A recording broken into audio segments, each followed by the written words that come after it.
25 de junio se celebró el Día Mundial del Medio Ambiente. Sin embargo, la explotación de recursos en manos de la minería ilegal está afectando a vastos sectores del país, especialmente en la provincia de Imbabura.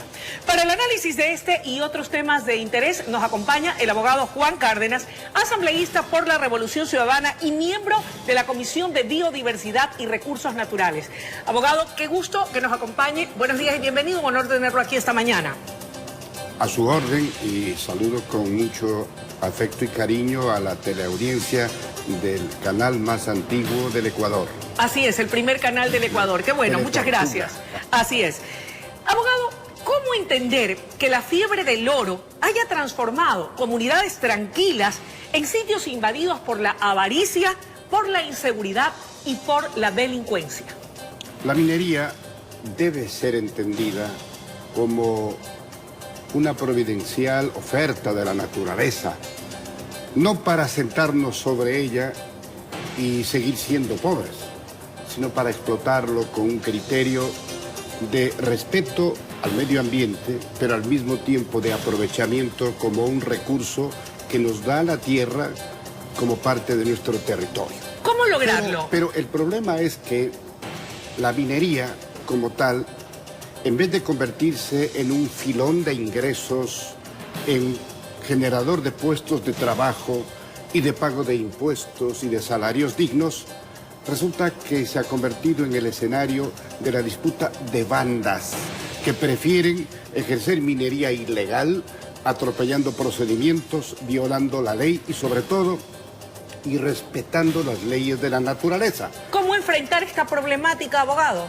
Con decisión, entendiendo perfectamente bien que el asunto no está en los extremos, ni aquellos que dicen que no debe moverse una hoja de un árbol ni una mariposita, aquellos infantiles y aquellos que a su vez piensan que todo es dinero.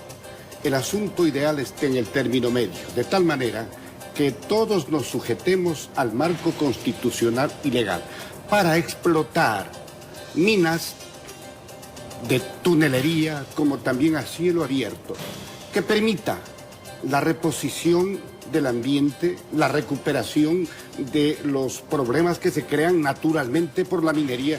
Se trata de una tarea extractiva, pero al mismo tiempo que se sujeten a la Constitución y la ley. ¿Y qué dice la Constitución en ese sentido? ¿Es clara o hay lugar o motivo para perderse en ella? Absolutamente clara.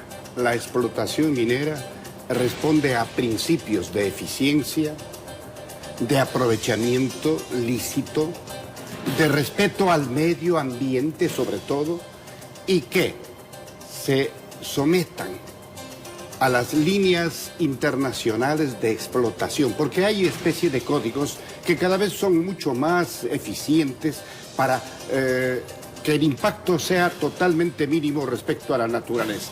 Pero cuando estas bandas salen con ciertos auspicios que van por atrás de la ley y entonces generan un descalabro total, un desperdicio, una destrucción de la naturaleza, entonces ahí esperamos la mano firme de la autoridad competente, ejercer lo que manda la Constitución y la ley. Ese es el escenario ideal para que todos los actores y agentes económicos de esta línea de valor que es virtuosamente la minería se entienda como un recurso a favor de los ecuatorianos. Bueno, y precisamente es lo que ha señalado el gobierno nacional. Se han tomado acciones para de una u otra manera poder evitar escenarios duros, difíciles, como los que se están dando en la provincia de Imbabura. Desde su respetable punto de vista, ¿son las acciones correctas o deberíamos tomar otras acciones o medidas alternativas que den resultados más eficaces? No podemos esperar que acontezcan los hechos para actuar. Debe haber políticas preventivas, debe haber supervisión permanente y sobre todo que la autoridad ejerza el mandato que le otorga la ley. Porque de lo contrario nos encontramos con estos escenarios en donde contamos las víctimas, contamos las consecuencias nefastas de estos enfrentamientos que son impulsados precisamente por esa avaricia del minero que debemos desvirtuar para que sea un agente económico positivo y no un creador de incidentes y destructor de la madre naturaleza. A propósito, el gobierno nacional ha venido preparando desde el año 2018 un documento que, según ellos afirman, ha sido debidamente consensuado y que buscaría poder acometer en una minería responsable, legal y controlada. ¿Cree usted que vamos por el camino o el derrotero correcto, o los sucesos de Imbabura nos dicen lo contrario? Realmente es lamentable que se esté demorando en protocolos cuando lo único que hay que hacer es aplicar una ley absolutamente clara. La ley de minería es absolutamente contundente para poner a cada uno en su sitio, respetando sus derechos, pero exigiendo sus obligaciones. Así que cualquier esfuerzo que se haga, aunque sea tardía, es una urgencia para evitar estas confrontaciones que cuestan vidas, que cuestan recursos y sobre todo, aquí, la primera víctima es la Pachamama y la verdad. Abogado Cárdenas, vale la pena, sin embargo, puntualizar y un poco para hacer la diferencia entre lo que es la minería artesanal y la minería ilegal, a efectos de no perdernos y de que nadie se confunda. La minería artesanal está garantizada por la Constitución y la ley. Es quizá el sector que dinamiza a la economía popular y solidaria, que sí es la que genera puestos de trabajo. La gran minería responde a otra clase de ordenamiento legal, pero lo que se convierte en un eje transversal perverso es precisamente esa minería ilegal que desquicia cualquier esfuerzo, y es necesario la participación y la intervención de un Estado fuerte para hacer respetar solamente la ley. Abogado, ¿existe algún informe que haya llegado a manos de la Comisión de Biodiversidad y de Recursos Naturales en el sentido del impacto que ha tenido para el medio ambiente la práctica de la minería ilegal? El informe que se hace en evaluación permanente es aterrador. ¿Qué revela este informe? Revela que hay una especie de complicidad o de permisión de autoridades locales.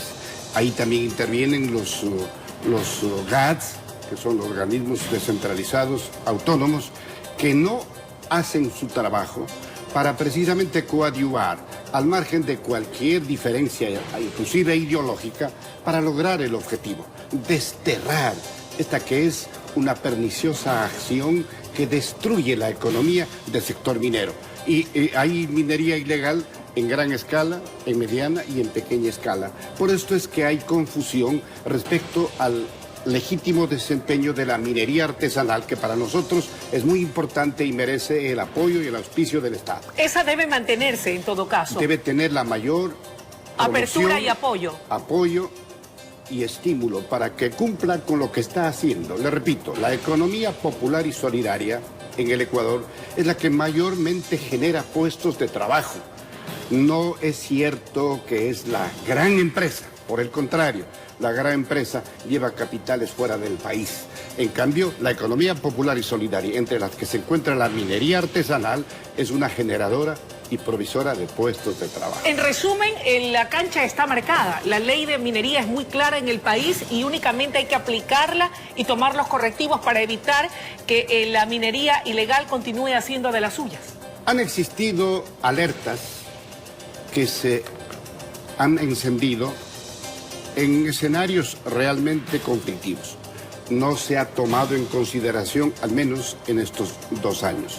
Y estamos frente a los hechos consumados y ni siquiera eso se puede dar un trámite más dinámico para lograr la recuperación, al menos de la paz de los actores intervinientes.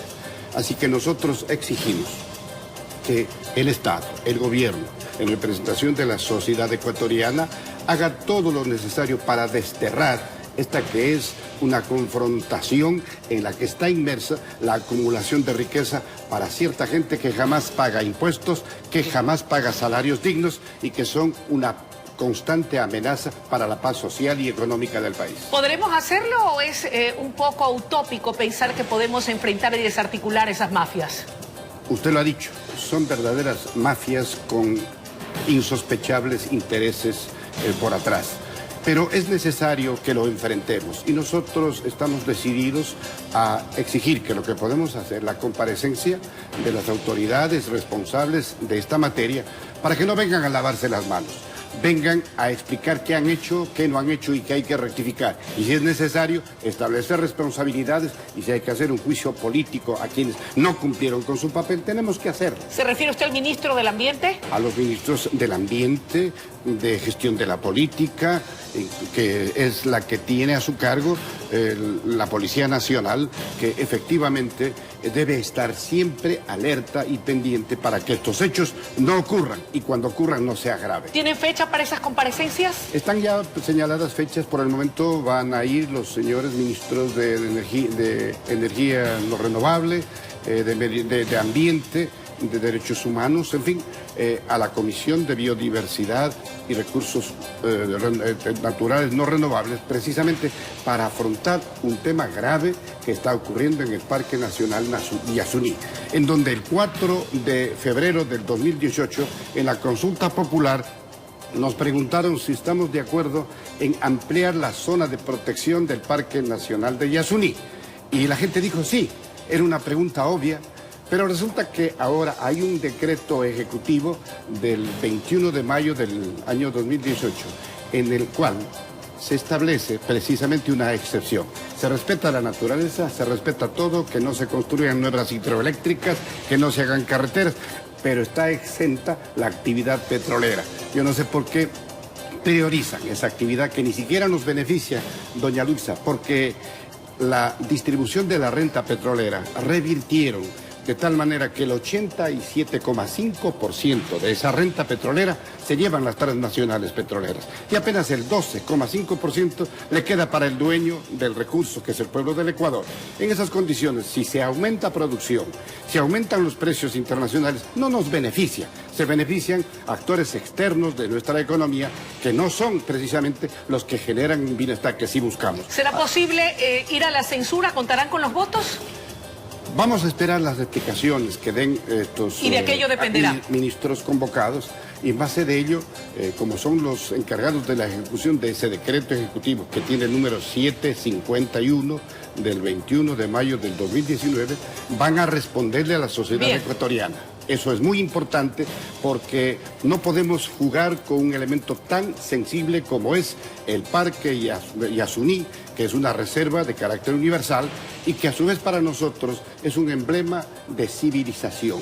Y sobre todo allí están los pueblos no contactados, que merecen una legislación especial, un respeto de sus derechos, sin que con esto se despierte la codicia de las petroleras, que no son precisamente en beneficio del país. Gracias por su presencia, amables televidentes. Ha sido la intervención del abogado Juan Cárdenas, asambleísta de la Revolución Ciudadana y miembro de la Comisión de Biodiversidad y Recursos Naturales. Es momento de una pausa y enseguida regresamos con mucho más desde la noticia Primera Emisión.